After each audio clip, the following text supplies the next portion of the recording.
my best advice, or I'm not going to say advice, I'll say from my own experience, because advice nowadays is bullshit, because you can't tell people what to do. It's all from experience. From my experience, it would be to find your passion, take time with it, work very hard. It takes a lot more work than you think, and never give up. And people around you are going to tell you to stop. You never stop. And if you love it, you don't stop, unless it's fucking killing people and stuff, like don't kill people, don't like kill yourself, don't destroy yourself. Take care of your parents, take care of your family, take care of everyone around you, and karma is real.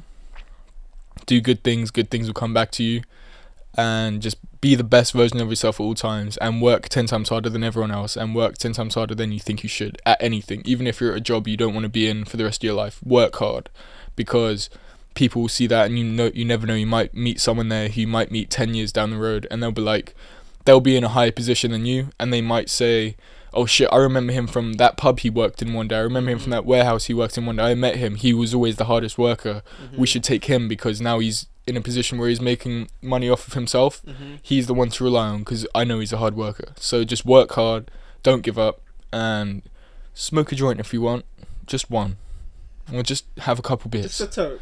Yeah, and if you want to go get fucked up, but don't drink the day after, don't smoke the day after, don't drink the day after or smoke the day after that. Yes. 2-day break all the time. That's kind of it. 3, 2, 1.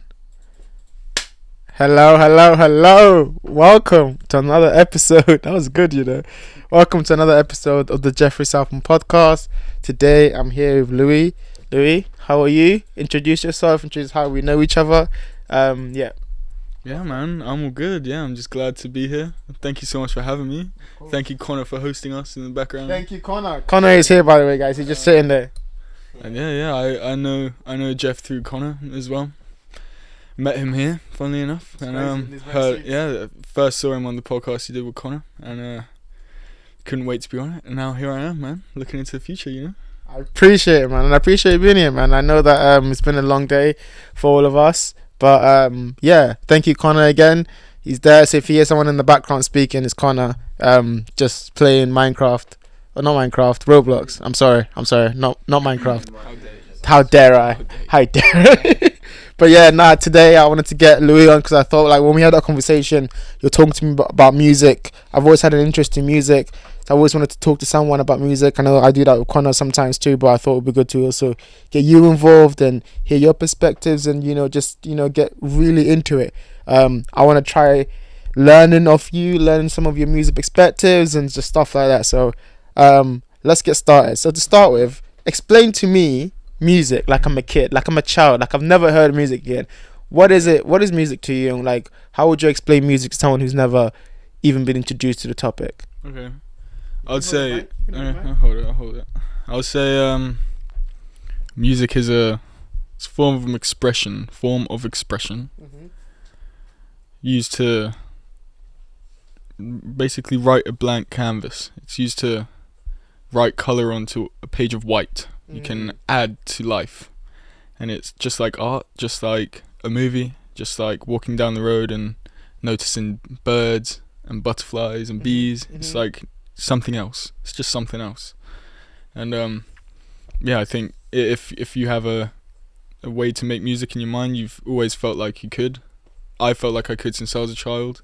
I know other people have. I know Connor has. I know some of my friends have. I think you should always chase it, and I think it's just it's just another form of expression, just like driving a car, just like whatever it is you feel like you're passionate about. It's another one of those things, and especially you can listen to it. You don't have to put any effort into indulging in it. It's you can just listen and just sit back and enjoy, and just close your eyes. Even I go to sleep listening to music. Like just another form of expression. Let's start there. Then you mentioned let's start from the beginning. For when you were a child and you start listening to music, do you remember what you were listening to? Do you remember what you were drawn to? Do you remember your introduction to music? Talk to me about that. Okay, yeah, that's good. Yeah, when I was very younger, I would say about 3, 4, 5, even 2 maybe. 2 years I lived in Witten in a house on Ashley Drive with my brother and my mum. Brat, shout out Witten. Yeah, shout out Witten. Come on, big up Hounslow, you know. But yeah, and basically my first form of love for music, I think, was we had this DVD. I can't remember when or where we got it from. But we had this DVD and it had like the top 100 like rock and metal songs of the 2000s. And so when I was 4 or 5, it would have been 2009, 2010-ish, you know? So we had The Darkness on there, you had Papa Roach, you had Iron Maiden, we had loads of other stuff. And my dad was a big heavy metal fan. He loved his Iron Maiden, Queensryche, Yngwie Malmsteen, Scorpions, all that type of stuff. And my brother was 6 years older than me, still is, right? So he just automatically loved heavy metal. He loved heavy metal, and I was a little bit younger, so I didn't really know what it was about. So then he would listen to it and like have earphones and stuff. I didn't really understand that because I was a kid. So my mum got the DVD, I think, and I just sat in my bed all day, every day that I wasn't at school. I'll come back from school and we just put it in, and it's the same thing, same 100 songs. I'll just watch it the whole thing through, no matter how long, no matter up until bedtime. I'll just watch the same thing. You know what I mean? And it had The Darkness, as I said, like all these classic music videos, and that's what actually got me into it. And then my mum started getting CDs of the songs I liked, and CDs of the albums I liked. And that was I think the first one we got was Queensryche, and that's a heavy metal band. And we got the first album, I can't remember what one it is. But we got that one. We had all the first Iron Maiden albums. And there was... Talk to me about Iron Maiden, because I've heard the name a couple of times, but I don't know. Iron Maiden is awesome. They are a band from London. Yeah. Formed in London. They're all from, like, around London. Some of them live in Twickenham. Like... Oh, shit, that's up the road. Yeah, literally. And it's formed of Bruce Dickinson and other members. Can't remember all their names. I know Steve Harris is in there, I think. There's some other names. It's just, like, one of the earliest heavy metal bands. And, have the most classic riffs, and they still play to this day, which is so cool. And they're not one of the bands that like go around and do drugs and mess stuff up. Like, they're really a straight edge band, but they're also really good at what they do, and their music is very meaningful. And they also got caught in the backlash in the early 80s and 90s for, you know, when all heavy metal was classified as dangerous and edgy, satanic and stuff, because they had this song called "The Number of the Beast." Yeah. Right? Where they say 666, the number of the beast, you know? And they got such backlash for that. And you just listen to the music and you can sit and listen and say, it's not actually about Satan. It's just, they're just talking about it. Like, what's it about? That song was about him having a dream. And that was his dream. In the dream he dreamt about that number and blah blah blah blah. I might be completely wrong, but that's what I thought of it anyway. I never thought that the band was satanic. It's never what I thought.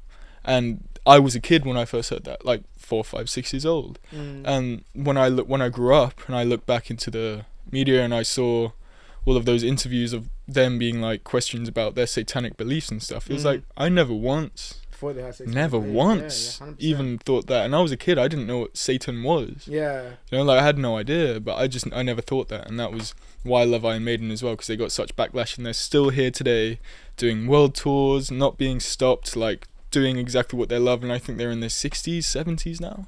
What do you like most about heavy metal? What is it? Because I hear heavy metal, right, and I'm like, it's just noise. It's just loads of noise condensed.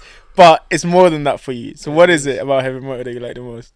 I think it's I think heavy metal is such an intricate way of music. It's without sounding like I'm up my own arse or anything. Go on, bro. Come on, man. It's like, about, bro. Come on. Nah, heavy metal it can be just noise. It can be just noise. But in the same way, I think now, like, I'm going a little bit off topic, but same as way pop music is nowadays. When I listen to the radio, like Capital, for example, I think that's just noise. It's the same thing over and over. Whereas you listen to, if I give you 5 heavy metal albums to listen to and I'll choose a different subgenre of each, if you actually listen to the whole thing, you'll be able to hear the difference. And it's, each instrumentalist, they are so skilled. If you actually read their music compared to any other genre, apart from maybe bluegrass, you know, which is like a genre of like kind of country, like fast country music. It's insane. Like you won't be, you can't just learn that. You actually have to be such a good musician. Is it layered? What makes it? Is it because it's so layered? Is that what makes it so layered? It's so fast. It's heavy. The quality of the music, like the quality of the audio. It's not just an amp and someone singing. Like you, to be able to make it sound like that is one thing, and then be able to play it is another. You know. Like there's so much that goes onto it. Layers. It's insane, and I think it's also, it gets me going. You know, it gets me so excited. Like whether I'm drunk, sober, or high, or having a bad day, having a good day, it's something that can just bring me out of it.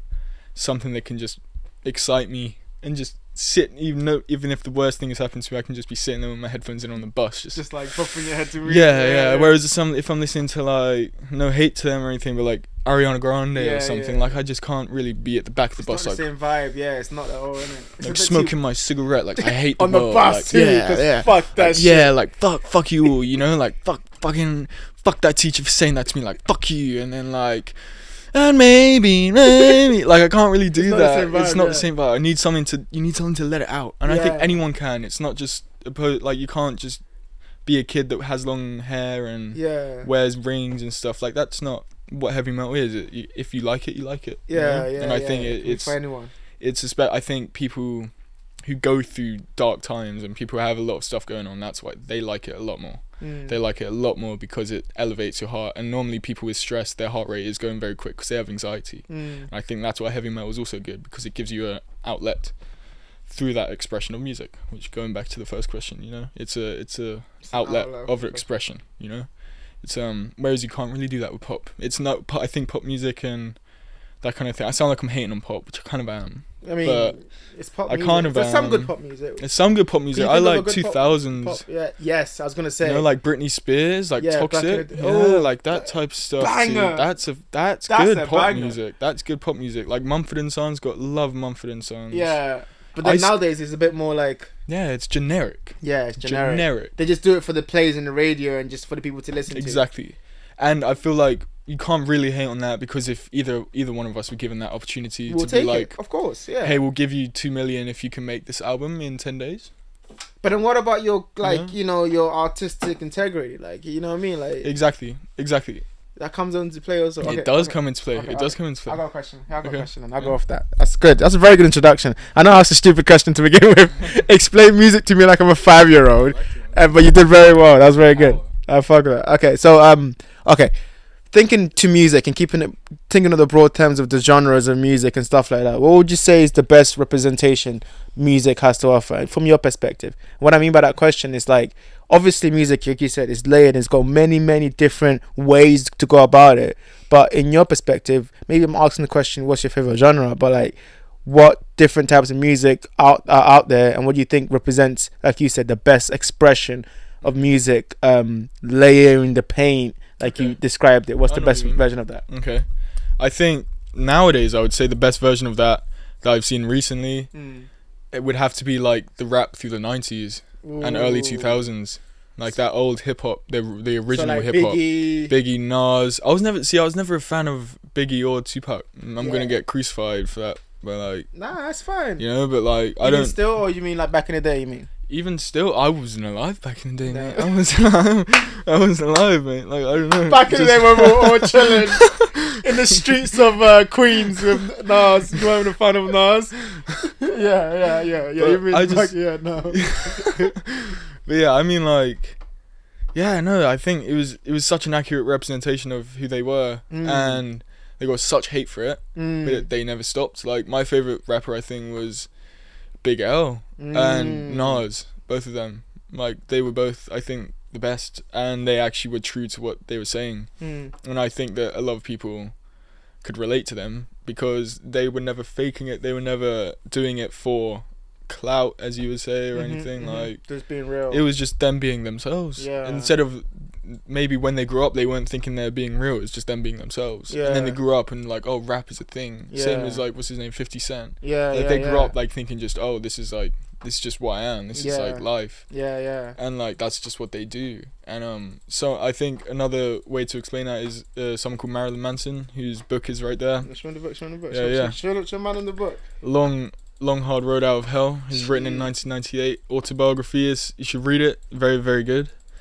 Talk to me about that book for a bit. Like, first, what made you get the book? And second, what is the book about? My brother got himself that book and then left it at home when he left, because he left home at 18 years old. And he's now 25, turning 26 this year in August. And he got that book and I just found it. And my mum was going to throw it out. And I was like, no, I'll read that one day. And now I'm reading it. And it was written in 1998 when he was 29 years old. And when you think of Marilyn Manson, what do you think? Like, I mean, I can see the image there, just crazy, like, right? Crazy goth, like heavy metal, incarnate, like, exactly. And then you read that, and it starts off with an introduction to his childhood. Ooh. Right, and it literally goes on from when he's a baby to when he's 29 years old. It's like in chronological order, And the stories he explains in the start is like, without going too deep, so you can, if you read it for yourself one day, it's like at the start he explains how him and his cousin, because his mum and dad didn't really take care of him too much. He was always stuck at his grandparents' house, and his granddad had like really bad throat cancer, and he couldn't speak anymore. He just made noises and had the hole in his throat. Ooh. And he'd just go all the time, and like that was it. And he'd walk really slow and stuff. And like they had a basement. And him and his cousin were like beaten if they didn't finish their food or if they spoke when they weren't allowed to. Like they had a really strict thing. Even though their parents weren't like that, they just didn't really care. And then one time, they had the basement, as I said. They had this basement, which was his granddad's. And it's where he stashed all of his like movies and like porn and porn magazines and stuff like that. And like they'd find all that stuff down there, and they go sneak down there during dinner when no one was here. When someone go up to the bathroom, they sneak down there for 5 minutes. And one time they got stuck down there because they went down and they were down there looking at stuff, and the door slams from up above, and they hear the granddad come down the steps. So they hide under the steps, because it's one of those American basements. So it's like all nice and big, and you can go under the stairs. You can hide under the stairs. They hid under the stairs, and it's one of the stair sets where you can see through the slats. So you can see his steps coming down, and he stops at the bottom and just goes, sits down in the chair, and he explains it way more vividly than I'm about to, but apparently lets his belt buckle down, sits down, gets naked in the chair, starts rocking his shit, like going crazy on himself. His granddad. Yeah, and he said he then heard a loud, massive moan, and he just let it out, and then he chucked a tissue onto the floor that was covered in, like he said, like a yellow grease, and he didn't know whether it was the mucus from his hole in his throat or whether it was his outlet of, of that area. That's crazy. And he got stuck down there, and then the granddad they went upstairs, and him and his cousin, they were like 12 years old, I think, and him and his cousin like swore to never ever go down there ever again. And then he explains later on that they went down there again or something, and they found a dildo in there, and Marilyn Manson took it out of that basement and took it to school and like stuck it in his teacher's desk and stuff, and like it's just stuff like that. And you just hear how he had such a weird childhood. And there's even more. That was the first, I read that in the first 7-8 pages. That's crazy. 7-8 pages. And that's not the worst thing, And like his life obviously develops, it shows like him developing into a musician. Way. I've heard the name of Marilyn Manson. What is he now? Who is he to everyone else? He's obviously a famous artist, right? Yeah, I would say Marilyn Manson to everyone else is just this crazy musician who he's supposedly done a lot of bad stuff, had a lot of bad allegations, which he does. Yeah. But I still think he's out right now. He's not imprisoned. None of that's been proven. He hasn't done anything too bad. He's still got his friends who he had, Johnny Depp is one of his best friends. He's had bad allegations from Amber Heard. I'm not defending him in any way, but it's just he was acquitted, no? But it's same as Marilyn Manson. It's I'm not defending any of. I wasn't there. I have no idea. But I love them as a musician and an actor, both of them, and I think they are very similar. And I think that's why they're friends as well. And I don't think they'd be friends with each other if they didn't feel like they could rely on each other in that way. Yeah, you no, know, decent so people. I got a question. I got a question yeah. on that. First off, thank you for introducing Marilyn Manson to the podcast. I think that's really cool. I think the fact that if you guys can't see it, you probably see the cover when you show it. It's insane just to see that perspective. And you see that and you just think like, holy shit! Like he went through so much as a kid.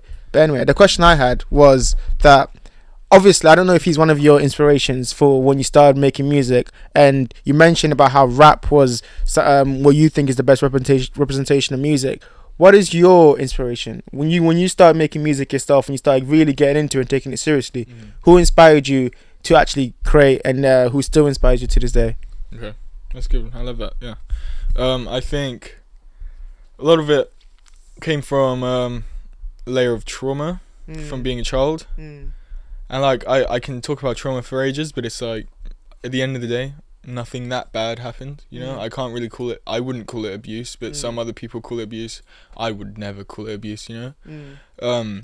Like I've had in primary school I had 3 therapists, but back then I would just like take the therapy and like just because it would give me an hour out of class every day, you know? So I would just take it. They didn't really connect with you. Yeah, it didn't really at the deep, time. Didn't. And then in second year I had like 4 therapists, and that's when I realized, oh, something might actually be wrong. Excuse me. And then after that I would speak to my brother a lot. He's 6 years older than me. His name's Gus. And shout out Gus. Shout out Gus. Big up Gus. And yeah, he was in a band called Death Pigs with a lot of his friends, 3 of his friends, and they made that when they were 17, 18, and now I'm 20. Looking at the music they made when they were 17, 18 just makes me feel like, one, proud as fuck, like so proud. If they can do that, then it's like I can do whatever. If I'm not doing anything right now, I'm a loser, you know.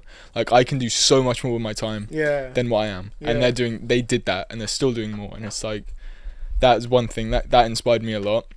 And a lot of their lyrics was written about their all their trauma and all their lyrics, you know. And like yeah, it all came from that. And then another thing, I just think it was a way out. Like I just started when I started making music like properly, I guess I was like 16, 15, 16, 17.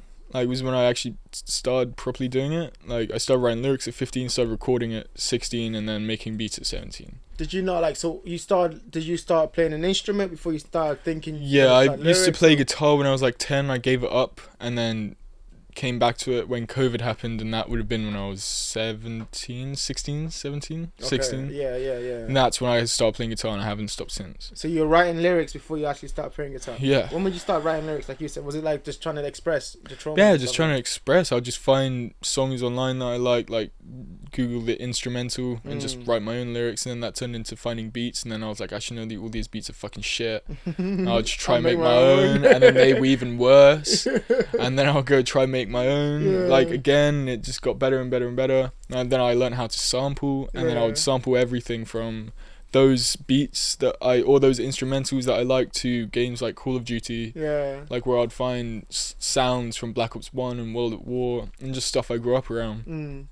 And yeah, it was just an outlet, and I think it really helped me because in a lot of my songs I scream and I shout and I like try and let it out like physically, you know, and that correlates to, I think, my feeling, you know. Do you remember your first like either like something you wrote down or like your first kind of like little chords you put together? Do you remember what that feeling was like, and do you remember the words you wrote down? Yeah, I do actually. One of the first ones was called Suffering. Yes, of course. Yeah, and I think it went suffering, the pain is within lies I told 4 years ago. I can't remember actually, to be honest. Color in the emptiness which you left in this open hole. Damn. I think. You what? So what? 15, 16, 17? 16 I would have been. 16 years old, writing about suffering. Yeah. Ahead of your time, bro. Yeah. And then I released that to SoundCloud. I made it on GarageBand. Yeah. It's still up there now. What was it like when you pressed the release? Like, dude, I was so excited. You don't understand. I had, because that was back in COVID, so I didn't have a job back then. I mean, no one had the job. No, We're all fucking. We're all inside. Yeah. But even though I was too young, that was before my first job, I think. Yeah. Oh no, it was after my first job, but then I couldn't work there. Yeah. Because of COVID. And then I would just sit inside, and I remember I would stay up all night because in the morning, for like 2 hours every day, I would have online courses for music for Kingston College, and I would stay up all night. I would drink I would see my thing was I would see how many coffees I can drink in a day. Like, no, from like 9 p.m. when my dad would get too drunk and go to bed. Yeah. And when I would wake up, or when I would have to be at like the college course online at like 10 a.m. You wouldn't go to sleep? No, I'd see how many coffees I can drink and then go to the college course, or make music all night, go to the college course, and then go to sleep through the day, and then wake up and do the same thing. Different fucking nocturnal. Yeah. You're fucking nocturnal. What did you learn during those hours of the Don't night? drink more than like 11 coffees. Don't drink more than 4. But once you start hitting double digits, you're gonna fuck yourself up mentally and physically. You were just exhausted or what? You'd start hearing shit and seeing shit and like shaking and like Your heart must be like you get pains in your chest. Like it's like when you see it on TV and stuff. There's a funny scene in Modern Family where Manny drinks too many espressos and he's shaking. Yeah. It's literally like that, except you're like sweating profusely and you're hearing fucking voices, you know, like you're actually going nuts. You're going crazy, bro. Like, did you create anything during that time? All my early SoundCloud music was made doing that. If I wasn't drunk, I was high as fuck on caffeine and nicotine. High as fuck. And I say high because I wouldn't just have a couple coffees. I would have one, drink it, have another, drink it. Like as quick as I can, yeah. I would just like make it, and then I would like take 4 sips, drink it, go back, and be like, okay, let's do it again. Just up from like 9 p.m. till like 10 a.m. Just keep going, see how many I can do. And I think one night I hit like 22. Fuck, dude. Yeah, and I would do 2 teaspoons each time. Did you like collapse after that? You must have collapsed throughout the No, it was, the thing is, you can't. It's just really hard to go to sleep. Because you're just widely awake. You are so tired, but you just can't even close your eyes. That was my creative learning curve. And then that slowly turned into having to have a beer every time I made music. Yeah. I'm trying to shake that now, but it's very hard, but I'll get there one day. Alright, talk to me about that. Talk to me about, like, that's crazy. The fact that 22 coffees, shout out to anyone who can do that. That's crazy as fuck, bro. Talk to me about your creative process. You talked to me about how it was before, new inspirations. What's it like now? What's your creative process now? Has it changed? Do you find things that work for you? Do you find ways or moods that you can create easier? Before you answer that, actually, I want to talk about a little bit about mine, just to relate on it a little bit, because I feel like with artists, it's crazy because you kind of almost need to be in a certain mind state. You kind of almost need to live life a little bit, and that's what I realized when I was a bit younger, because I tried to create when I was like around like 18, 19, but I found it difficult to just make things from nothing because I had no experience. I had nothing that I was drawing from, right? Until I got to a stage in my life where I started experiencing stuff, and because I wouldn't talk about it with everyone else, you can sit and talk about it with almost yourself. You're talking to yourself, whatever you're writing or whatever you're doing, stuff like that. So that kind of relationship, building that. And like sometimes I would write and like I'll be able to discover more about myself through the stuff that I would write, because I read it later. But like, holy shit, I really think that. That's crazy, you know? So talk to me about that process. What is that for you? Do you relate to that? I completely relate to that. I think that's the best way I've ever heard it explained, to be honest. I couldn't explain it better myself. I think for myself, the moods I'm in to write music that come easily to me is when I'm sad. Because a lot of my music is like very sad and like darker. And yeah, when I've gone through something or I'm feeling just down, I think it's a lot easier for me to just sit down and focus. Because if I'm happy and I want to do something, I don't want to sit down and make music. Exactly, just live a life. I want to go out and I want to go on a fucking run if that's what I feel. I want to come here and chill with Connor. I want to go skate. I want to go do something. I don't want to sit inside and make sad music. You know? But I can't make, right now I feel like I can't really make any other music. So even if I write a riff on guitar that isn't sad, it will still have a darker element to it, just because how I do it, because I grew up with heavy metal and rap, and like it's all just darker. And I think the creative flow is, I also drink a lot of beer, I'm trying not to Get to me. I'm trying not to, but it's slowly getting to me, man. I'm so scared. You'll be fine, don't worry about it. Don't worry about it. I need to start working out properly. Like shit, it's actually getting to me. I'm really scared. I'm really scared. You're not gonna stop drinking me. You're gonna start working out. Yeah, I'm gonna start working out. Yeah, exactly. I don't work harder, work smarter, man. Yes, by working harder a little bit. Just a little bit. I love it. Yeah, creative process. Yeah, creative process. So okay, so run me through imagine like you're saying you're on one of your moods and you're sad, you want to create. What do you do? Do you sit down with a pen, paper? Do you riff? Okay, so normally when if say I have made a beat and I really like it and I'm getting into it, what I'll do is after the beat I'll sit and I'll write lyrics. No matter how long, even during making the beat, I'll sit and write lyrics. And then normally I don't record straight after, but if I am, I'll just record straight after and then just make it up on the spot.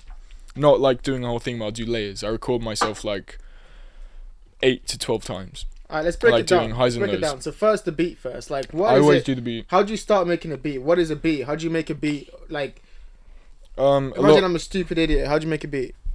A lot of my recent beats have been from a guitar riff that I'll create.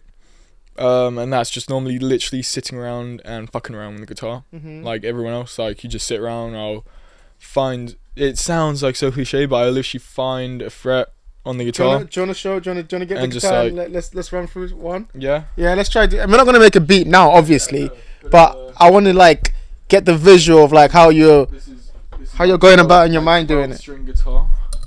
So say I wanted to create something right now, I'll literally just sit and feel like something that feels like the mood I'm in right now, so I'll find something like. So then that sounds cool, right? Yeah, I like that.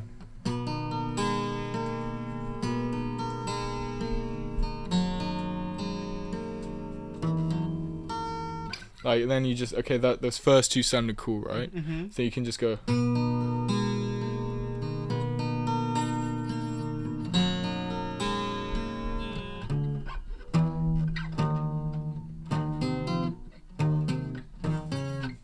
Yeah, and then you can just figure it out. It should be in drop D right now, but it's not. And then you can just. Yeah, so there you go. And then you've got a little thing going on, you know? That's crazy.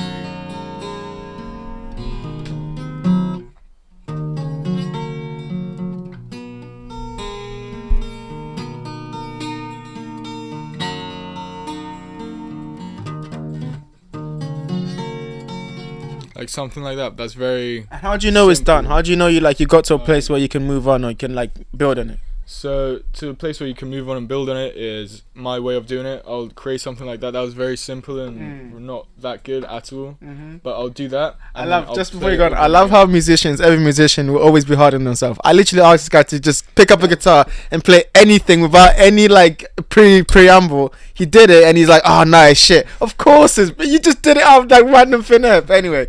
I understand. Yeah. Well, thank you. I appreciate that.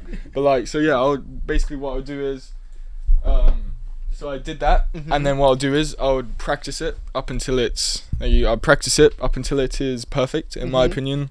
Up until I've got the riff itself down to a T, and I can play it perfectly again and again and again and again without fucking up. And then I'll record it on my phone, just solo over it. And just that doesn't mean going crazy. That just literally means layering it as much as you want. Your voice or with with the other guitar, and that guitar I don't record. I just remember it. Okay. And you just create other sounds over it, and you just I can sit and do that for hours. Really? Like I'll come home from work and stay up until like 3 a.m. doing that. Just playing the guitar. Just sitting there playing, and I haven't been doing that much recently because I've been working a lot, so I haven't had much energy.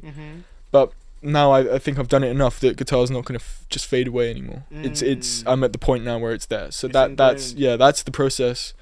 And then I can, for a beat, I'll do that with the guitar, find out what I want, remember the layer to it, and then I'll plug in my microphone to Logic Pro, record the guitar if it's 12 string or if it's my Dean ML over there behind. I will plug that into my Redbox and just create like just play the same thing Yeah, but that way it's actually plugged into the laptop, so I don't have to record it through a microphone because that 12 string isn't electric. Very basic. What's the difference between acoustic and electric guitar? Electric, you can plug it in and have an amplifier from it, whether that's through your DAW or through an amplifier like a physical amp. And an acoustic is you can have electric acoustics as well, which is the fucked up thing. It's crazy nowadays. Yeah. But I don't like acoustic is a lot louder, a lot more soulful. But what's an advantage of an electric and an advantage of an acoustic? An advantage of an electric is that it's lighter and you can carry it around and like play live shows with it, you know, like you can plug it into it, you can amplify it, make the sound a lot louder. Whereas an acoustic is good, it's loud, but it's not like it's not like a stadium loud. Yes. You know, it's more like it's for good. Like for a crowd of people, like a small crowd, like sitting inside and playing to yourself and like making stuff up and stuff like that. Do you prefer? Is there one you prefer out of the two? I way prefer playing songs I know and playing songs I've already made up on my 12 string. But I think I also make the best songs on my 12 string because that just has a beautiful sound to it. Because there's 12 strings. Normally a guitar has 6 strings, but the 12 string obviously has 12, and each string is there's also another string on it that is an octave higher. Or an octave higher, however you want to say it. That gives you more range to be able to actually more range, do more. and like more, and it's just a wider sound. It's if you think of it, it's the sound is double. Yes. So you have more room to create. Yeah, that's crazy. I just love it. I think it is the most beautiful sound I've ever heard in my entire life. I always say to myself, it sounds like angels crying. You know, like that's amazing. It is so beautiful. I love it.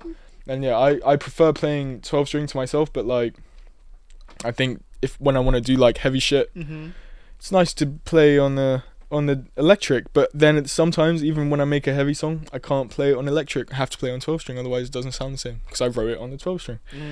There's no either or. You can't prefer one or the other. It's each song is different for each thing. Each song is different for each thing. Yeah. Okay, that's amazing. I think that's so cool. I think like I'm still learning about guitar, and I've told you like I want to learn how to play guitar, and I think that the process, and you mentioned like you have to have a love for music, and I feel like I do, but like I feel like the level of focus and dedication you guys put on, like you said, like doing it every single day, like maybe it's just a passion, like a hobby I have, but it has to be a passion for you, and I can really see that every time I come here, you guys just surrounded by guitars. I think it's so cool. Talk to me about some of the difficult parts about learning and playing the guitar. What are some of the stressful moments, or like the hard parts about when you're learning, when you're trying to make a music, trying to make a sound, and you're just doing it over and over again, but you're not getting it quite right? What's that feeling like? That feeling is definitely annoying.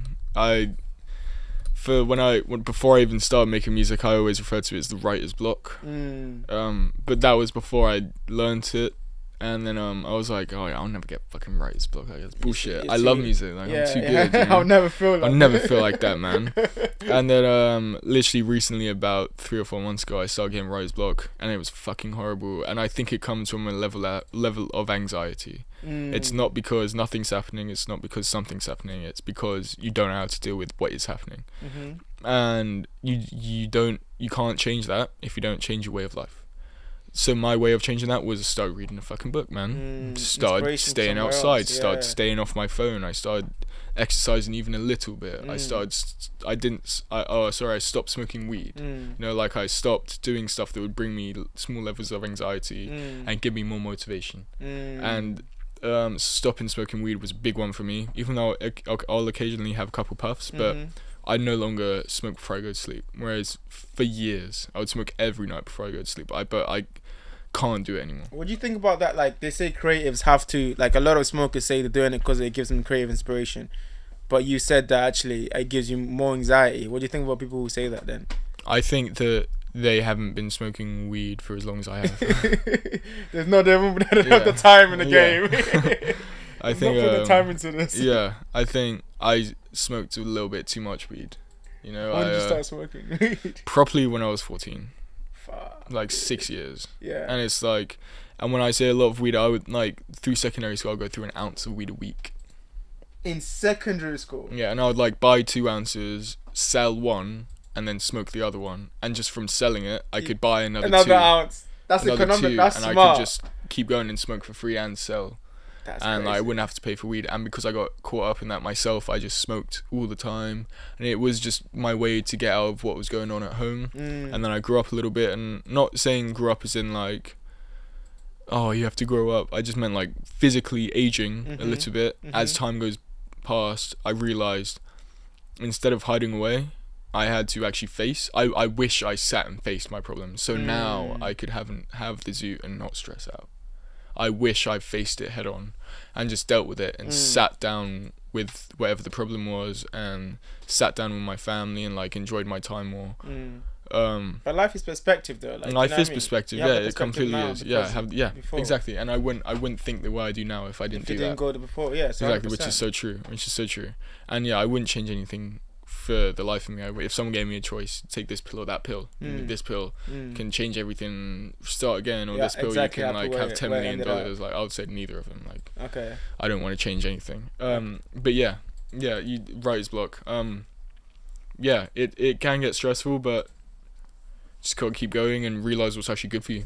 Okay, just realize what's good for you, you know. Yeah, and I 100% agree. I mean, I think that, like, yeah, especially when you want to take it seriously, I think if anything like that, you gotta like understand what works for you, not get caught up in what your friends do, not get caught up in what everyone else around you does. Because I feel like, yeah, some people that does work for them, but like that's not you. Sometimes, you know, you gotta understand who you are in that sense. Okay, cool. To close out this, I know we can go on for long about music, and I do want to, at the end of this episode, I want you to play one of your songs for us, just to end it out. I think that'd be a cool way to end it. But just to close out the section about music, I want to ask you some quick fire questions about some of your favorite musicians. I love that. So just start with that. Who? Give me your top 3 music artists you would recommend to people out there to check out. Okay. I'll take the mic in a sec. Sorry, I was just rolling a cigarette. I would say number 1 is Pantera, a heavy metal band. That's number 1, and that's number 1 because they write the best fucking music you ever hear. And 2, they're proud of it. And 3, rest in peace, Dimebag and Vinnie Poole, because Dimebag got shot on stage with his other band, Damage Plan, and Vinnie Poole was also the drummer for that other band, and he had to watch his brother get shot in the face with a shotgun, and he died. And 2004 on stage, yeah. How come he got shot in the face? Because the lead singer of the other band, Pantera, created a false statement saying that Dimebag was the reason that Pantera broke up, when it wasn't. It was because of Phil, because he started doing heroin for his back problems, and it all broke up. And then they got another band, and some crazy fan came up on stage and shot him in the face in front of his brother, and he died. He was my favorite guitarist ever. He was the one that made that guitar famous, the D&ML star-shaped one. That's why I got it, because of Dimebag. Number 1 band, that's them. I'd say number 2 would probably be Ever, like genuinely Ever. Avenged Sevenfold, which I've got their shirt on right now. Hold on, let me. Avenged Sevenfold. Avenged Sevenfold, and that name comes from it's a verse in the Bible. Yes, it is a verse in the Bible. Fucking hell. Yeah. Some Cain and Abel shit, I think. Yeah, Avenged Sevenfold.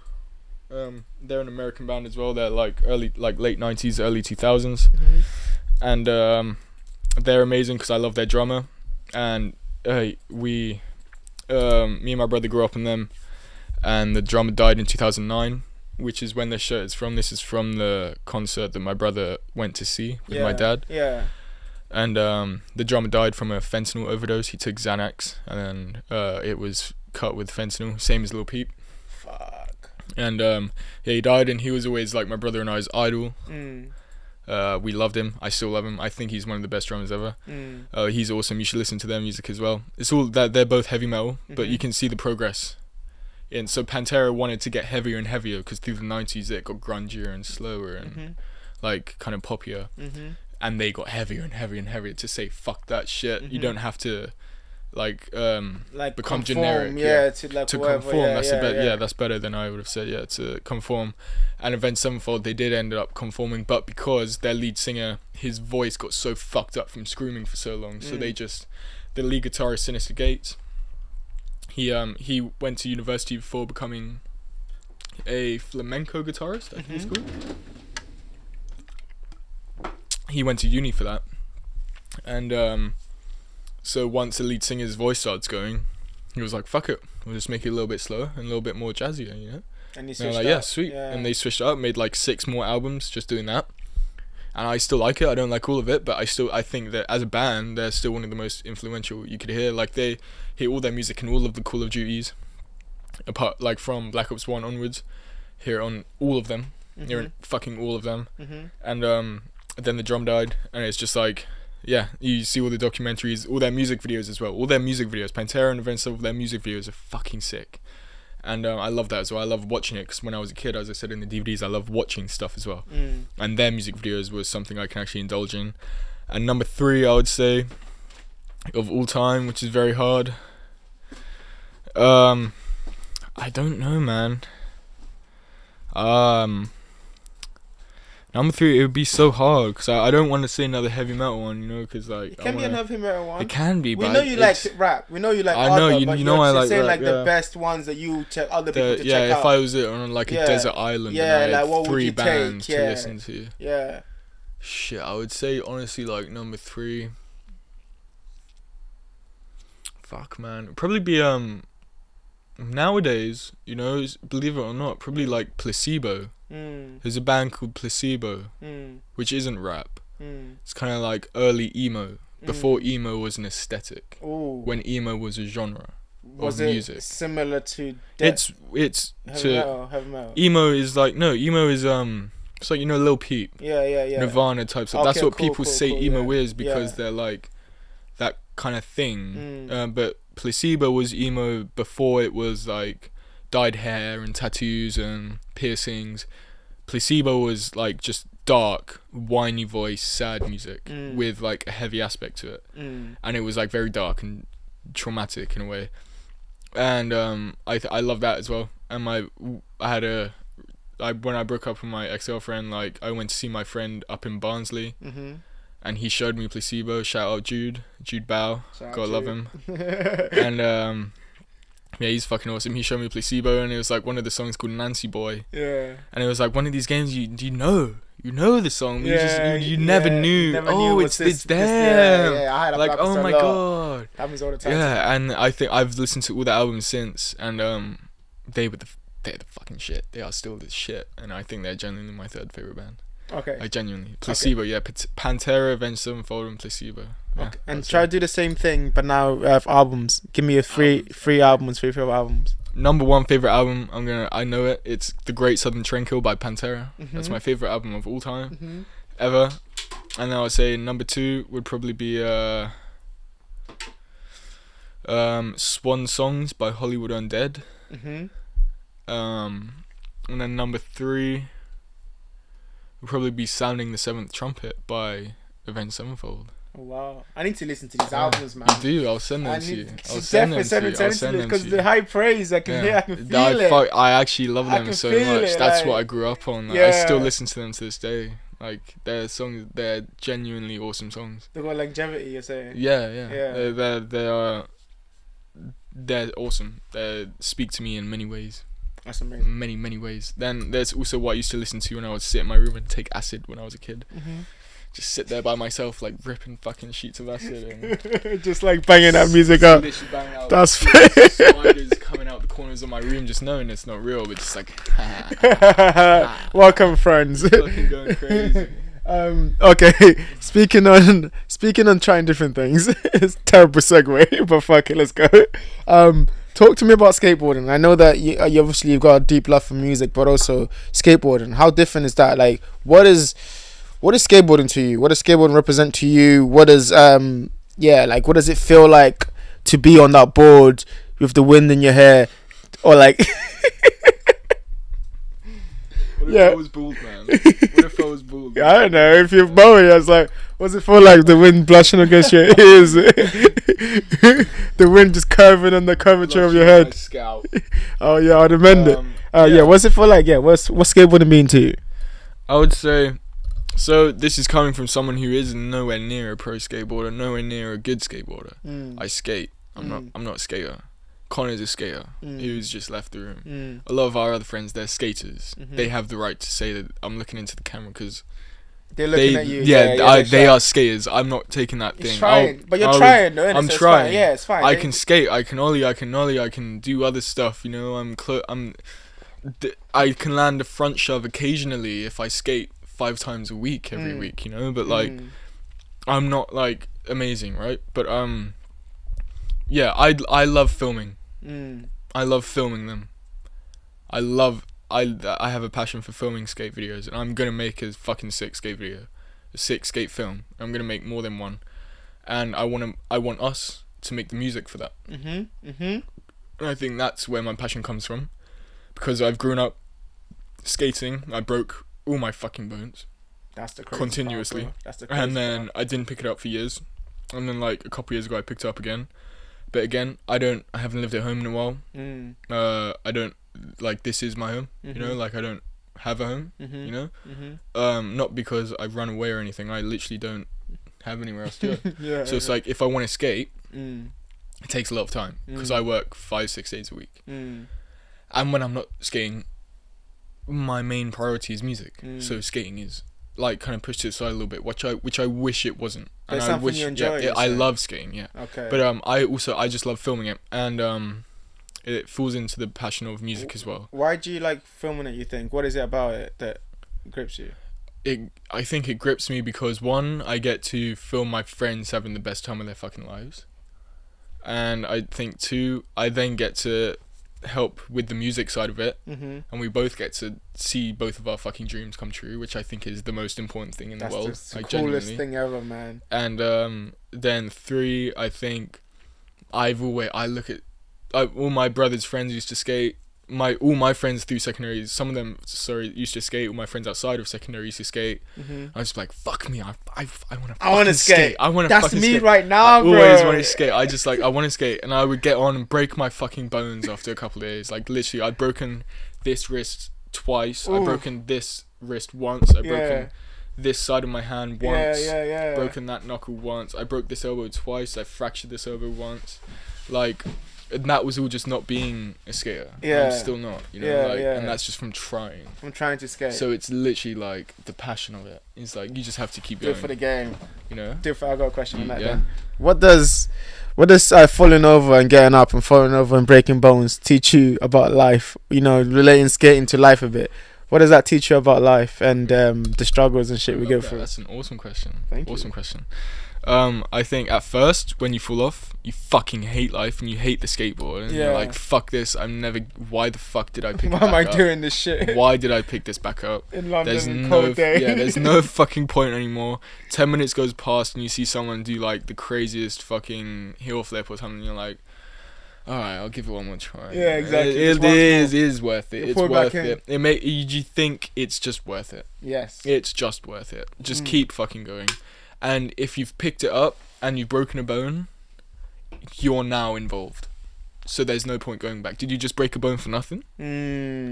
Or did you break a bone so that you can now keep going down this path and break a couple more and then be a fucking sick skater one day? Yes, you know? Yes. That's and the right it's not going to mentality. happen straight away. Yeah. But if you just keep going and you don't give up, it might take 2 years. Yeah. It might take 6 months. Yeah. It depends how much time you have. It might take 6 months, 2 years, 5 years. Who knows? As long as you keep going, you're going to get there one day. Exactly. And if you want to do it, you'll do it. Just like you passion for anything else. If you want to do it, you're going to do it. Like, when you wake up, if you want to do something, you're going to go do it. No matter what. You're going to do it. Even if it's good or bad, you're going to fucking do it because you want to do it. That's all it is. Like, if you break a bone, you just can't make it worth nothing. You mentioned about passions, right? And I know you want to smoke, so let me wrap this up soon. Because every time you want to do it, I'm like asking a question. You're like, I have to go. I'll learn now. You're lying now. Imagine like it wasn't working. You mentioned about passions, right? What the question I've always had and the struggle I've always had, right, is balancing passions with work. You talked about before, but like, of course, as you get older and older, you have to do responsibilities. You have to go to work. You have to do this. We can't sit down and play games anymore, which is something we enjoy. We can't go outside and skate, which is something we enjoy. How do you think you can balance passions and the work as you get older and older, and so you can still remain happy and still enjoy the things that you do?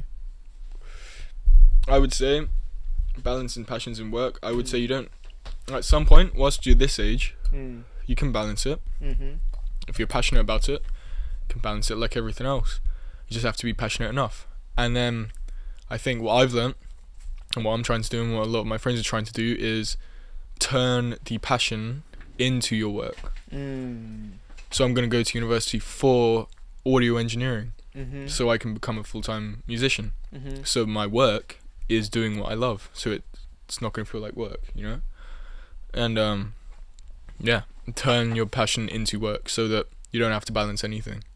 Your work is your work and your passion is your passion, and it's one thing.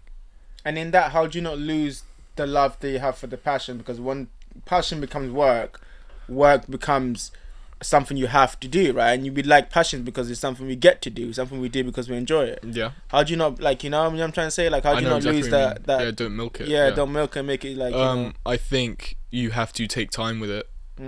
Genuinely have to take time with it and realize that it's right for you. And if you still have taken time out and you still are in love with it, take the leap of faith. And you're not gonna know you hate it until you're there. And if you're there, you're not gonna fucking hate it. Yeah. Because you're there doing what you want. Doing it, and you worked hard so to get there. just take the leap of faith, and you'll know. And before that, just take time and work and save up money, and don't waste time is the main thing. Don't waste any time. I've wasted time, but like I've had struggles, just like everyone else. Like, just don't waste time. Do what you want all the time. And if you can't do it right now, it's okay. It's not going anywhere. It's like same with me stopping smoking weed. Weed's not going anywhere. If anything, it's gonna get better. You know, I'll take a break. Come back when it's injected to our veins. Exactly. It's way better. When the aliens bring it down. When the aliens bring it down. You see hoverpods. AI just makes everything better. Press X on your controller. You mentioned getting over the habits and stuff like that. How do you overcome the bad habits, like you said, about like when you're chasing your passions, you wanna not chastise yourself too much, not be too hard on yourself, and the guilt that comes with that. How do you overcome that so you can still remain in love with the thing that you actually like, or keep doing the things that you care about? How did you do it, for example? Like, you know, whenever you have guilt about I'm not doing this enough, or I've do this too much, how do you remain like, okay, it's actually like, it's okay, like let me still I completely understand that. I would say you have to realize what you're doing that's wrong. You have to realize what it is that you're chasing. You have to separate those two things and choose what's more important. And whatever's more important, you have to realize I'm not going to stop till I get that. And then look at the bad habit you're doing and say, is it really worth it? Like, and 100% of the time it isn't. Like, I used to take a lot of acid. I used to sit in my room and take acid like all the time, like, and with acid you can't take it every day because your tolerance builds up so quick. So you have to like wait a week or two. There we go. Sorry. Yeah, you have to wait like a week or two. Yeah. And every day, shit. So would you even feel it when you did it, or was it just like you just did it because it was a thing you had to do? No, I just loved it, man. I wouldn't like sit with friends. I prefer doing it by myself. I've done it with friends before. Yeah. And it would be fun. But then, like, you do it again, and it's like, okay, we've done this before. What's new? And I would just prefer to sit by myself and, like, put my headphones on and experience something else every time. And those experiences would be me sitting at home alone. I'll put some colourful LEDs on, put some heavy metal on my headphones, play some Call of Duty. It's not a bad time to spend. It's not smoke some weed inside, like, have a crazy fucking time. At some points, there's spiders crawling out of the corners of your room. Yeah. There are crazy things going on around you. You're hearing voices, but you're just kind of like, I've taken a drug, mate. Yeah, I'm gonna enjoy it because I'm gonna wake up tomorrow and it's all be gone. So I might as well enjoy it. And then you just learn to make friends with the demons. You know, you learn to make friends with the bad shit. And then you're like, now what am I scared of? Exactly, my friends are all demons. Made friends with my enemies. Like, what do I have to be scared of now? And I had many times like that, and I would literally sit outside. And that's also when I found the best music that I fell in love with. Like, there are songs like Ain't No Half Steppin' by Big Daddy Kane that I fell in love with. Oh shit. Connor's coming in. Minute fucking 57. 57 minutes. I do agree, like, a lot of the music that I tend to fall in love with or at least I feel the lyrics and instrumentation a hell of a lot more when I am entirely on my own. Like, as soon as there's another person or any presence, doesn't matter how close I am to them, it's already affected it. It's already affected like how I'm going to perceive that song. Yeah. Like, certain songs will strike me a lot heavier because typically drugs are involved. Yeah, and you're by yourself and stuff. I'm just by myself, Yeah. and I have nothing else to do. There's no other choice. Why do you think that is? It's because you're focused on that song only, or what? Why do you think that is? Well, I'm sure weed's a bit of a factor. Yeah. I know that's literally Chemical in your brain, whatever yeah, the science chemical behind it imbalance, is yeah. supposed to literally do something about that. Yeah. But then there are also other. On that note as well, I'm going to sidetrack a little bit. Mhm. On that note, though, that I'm just saying, I also disagree with that at the same time, because there are also, as I just said, when there's other people in the thing, it changes it. It literally changes it. So even though music will or might just tickle that brain, I don't know, just tickle you just in the right way normally. Like, I don't know. I disagree when I'm in a certain environment, because sometimes weed will make me anxious. Or it'll do the opposite, and I can't indulge in music. You know? But when I'm on my own, yeah, I don't know. I feel like it does just. I don't know what it is about the. Especially, I don't know, in the garden as well. It's hard to explain. I know exactly. It is what hard you mean, to put it's hard to words explain. to it, but like, yeah, It's a like, feeling that you get when you're like the by songs yourself do and you can. just, they hit so much more. You get so much more goosebumps. Like, you really feel the song, I suppose. That's when you really like relate. I Yeah. feel like you can like That's really when I like. start- That's like the perfect time to look for new music. Sorry to when keep you're by- interrupting when you're as by well. yourself. Yeah, no, But that's of like course, whenever I'm in that mood, I'm like, shit, okay, now it's time to just go on everything fans like, or like suggested playlists, or like whatever. Just go on a massive like exploration, and just press on every and any song. You're in a new mindset. Yeah, and also to force yourself not to skip the song at all. Like when you're Give it a searching, chance, yeah. don't swipe it literally from 0, 0. Yeah, give it a Even if you're chance, kind of yeah. like not liking certain parts of the song, try and go through the entirety of it, and read the lyrics as well. You know, that's when I find like some songs I'll find that are like, damn, this has changed my life somehow. Build on that. Build on what he just said. What is the song that it was the last song that had that for you? Where like you weren't recommended it, you just like ended up just stumbling on it, but then you heard it, you're like, holy shit, this is insane. The last song. Yeah, the last song that you can remember. I know it's a hard question. One that you can remember.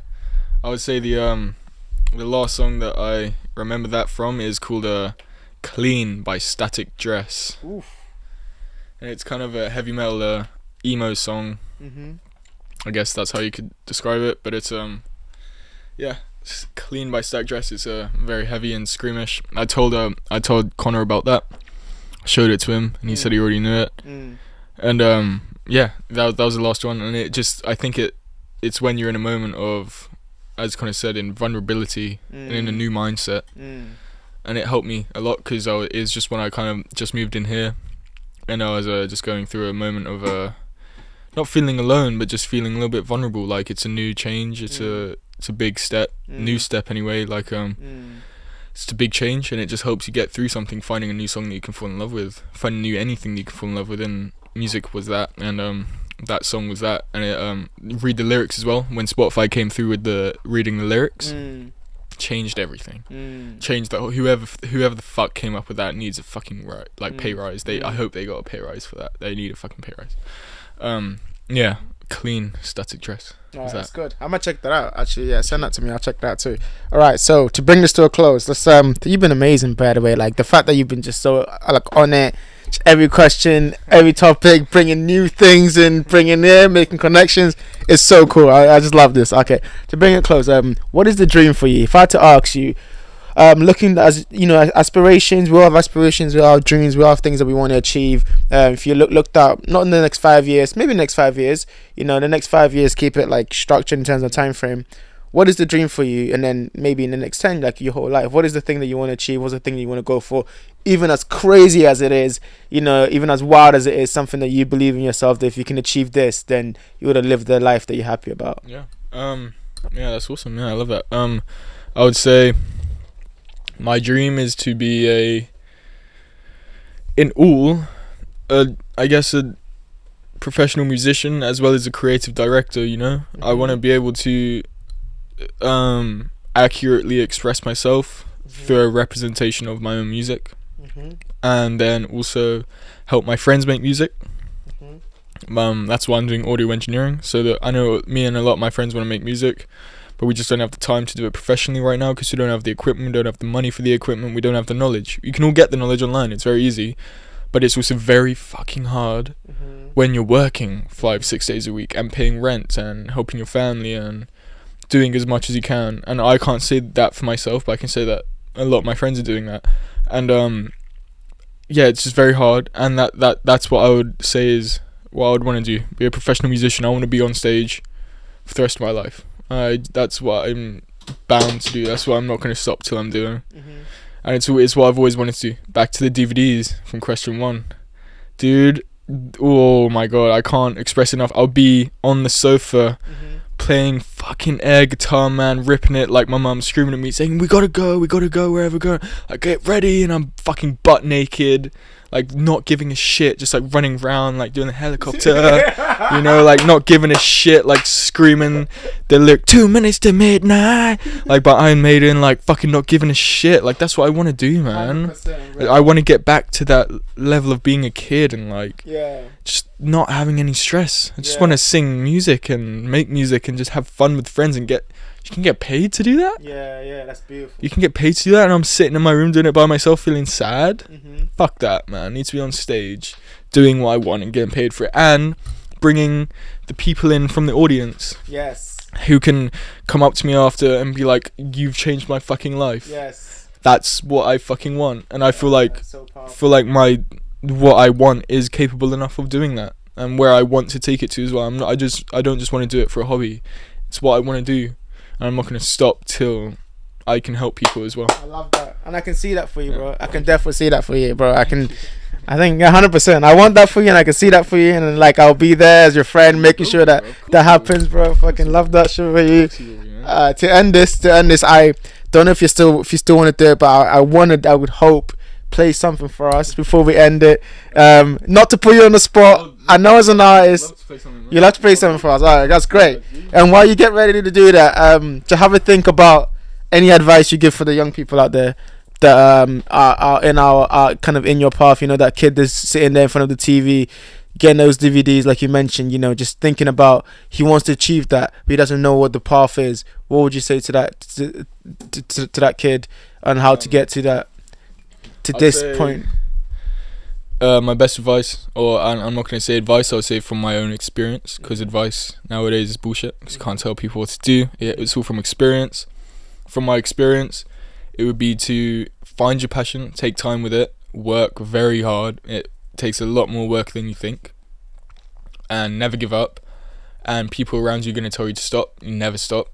And if you love it, you don't stop, unless it's fucking killing people and stuff, you know, like don't kill people, don't like kill yourself, don't destroy yourself. Take care of your parents, take care of your family, take care of everyone around you, and karma is real. Do good things will come back to you, and just be the best version of yourself at all times, and work 10 times harder than everyone else, and work 10 times harder than you think you should at anything. Even if you're at a job you don't want to be in for the rest of your life, work hard, because people will see that, and you never know, you might meet someone there who you might meet 10 years down the road, and they'll be in a higher position than you, and they might say, oh shit, I remember him from that pub he worked in one day, I remember him from that warehouse he worked in one day, I met him, he was always the hardest worker. We should take him because now he's in a position where he's making money off of himself. He's the one to rely on because I know he's a hard worker. So just work hard, don't give up, and smoke a joint if you want, just one, or just have a couple beers. Just a toke. Yeah, and if you want to go get fucked up, but don't drink the day after, don't smoke the day after, don't drink the day after or smoke the day after that. Yes. 2-day break all the time. That's kind of it. That's an amazing advice, bro, to the kids out there too. I love it. Alright, bro, this is amazing. Thank you so much for that. I know. Take it away. Yeah, of course, man. Alright. You can take a couple minutes to get ready. I can cut this part out, and then we just go straight from when you're ready. Just let me know. Just keep it going, man. Alright, just keep it going. Alright, cool. It's live, innit? You're right. It's just live. Keep it live. Fuck the cutting out. Fuck the cutting out shit. They're here with us. They should hear all of it. This is how it is. There's no cutting out. This is literally how it is. Alright,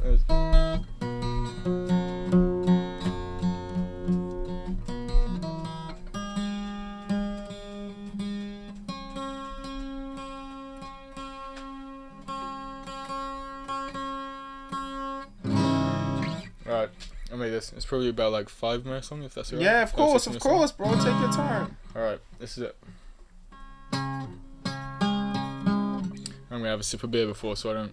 And my nails are long, so if you hear The click, the yeah. fucking up, it's because my nails are long. But yeah, I made this up just before I had to leave, so and come here. So yeah. Move up a little bit. Here we go.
was incredible. That was fucking incredible, bro. Thank you so much. Thank you so much for doing that. That's the best way I've ever ended a podcast. Thank you so much for listening. Thank you so much for coming here. Thank you so much for Louis for being here. And until next time, guys. Peace. Love, man.